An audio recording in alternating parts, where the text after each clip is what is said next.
say what I think, say what I think, say what I think. I'm a complete individualist. I'm against communism, capitalism. Je vais vous présenter une exposition de Nathalie Crasset, qui est une grande et jeune designer française. Elle a 41 ans et elle vient de créer son studio en 1998, donc il y a déjà presque 10 ans. Nathalie Crasset est un peu une touche-à-tout du design. Elle est designer industrielle, elle s'occupe de graphisme, d'architecture, intérieure, extérieure. Elle a créé notamment un magnifique hôtel à Nice qui s'appelle le High, où dès qu'on franchit le sol, on se trouve dans l'univers de Nathalie, qui est magique. Donc on va voir maintenant son exposition à la Galerie Ropac avec Peter Halley, un artiste de l'abstraction géométrique. Donc, comment Nathalie est née ce dialogue entre Peter et toi? Alors c'est Peter qui m'a invité à prendre part à son exposition dans la Galerie Thaddeus Ropac. Alors quand il m'a demandé, j'étais un peu impressionnée parce que c'est un peintre qui est mondialement reconnu, donc je me disais comment on va arriver à mélanger nos deux approches. Et en fait j'ai eu cette idée de travailler sur quelque chose d'éphémère, alors que sa peinture est pérenne. Je voulais plutôt proposer un univers un peu coloré mais en même temps éphémère pour prolonger l'espace, en fait, souligner l'espace sans rentrer en conflit avec la peinture, au contraire.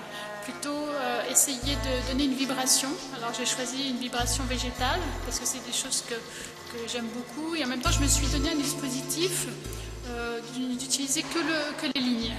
Donc en fait j'ai détourné l'outil du maçon, en fait, qui va tirer un trait et qui va laisser simplement une trace sur le mur. Et puis on va laisser la trace qui donne en fait une ligne qui est assez évanouissante, une espèce de flou.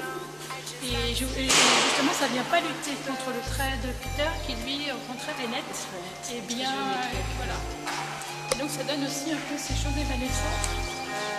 Et donc, tout ça, ça fait partie d'un monde végétal. Voilà, donc c'est une succession d'arbres. Oui. Ça, c'est un sapin. Ça, c'est plutôt un palmier. C'est un saule-pleureur. Le travail de Peter, en fait, on est tous les deux amoureux de la couleur. On adore la couleur. On n'a pas peur de la couleur. Et quand on voit ces tableaux, moi j'adore ce que fait Peter parce que justement il y a une sensualité qui vient de la couleur. Mais surtout il travaille avec des modules très simples, donc il s'est créé simplement des lignes. Et puis de jouer avec le lieu, parce que je trouvais que c'est assez joli. Ça fait en fait comme un dôme de pixels. Hein. See my love, I'm a nice fellow. I just like sitting down watching all the birds.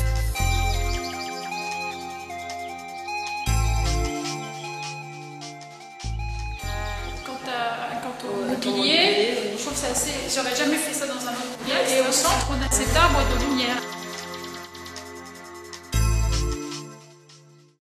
Toujours cette idée de fonction élargie. Bien sûr, c'est un fauteuil, mais il y a ces boîtes qui sont aussi des boîtes imaginaires. En même temps, ça peut être assez fonctionnel aussi. On peut imaginer des livres, des petits enfants qui visitaient l'expo.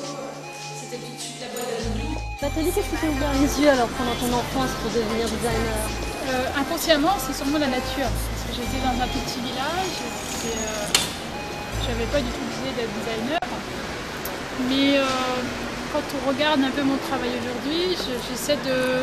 Tout le monde se sent bien dans la nature. Et pour moi, c'est un grand questionnement de comprendre pourquoi les gens se sentent bien. Parce que j'aimerais bien que ça soit un peu la même relation avec à la fois les objets ou les espaces que je crée.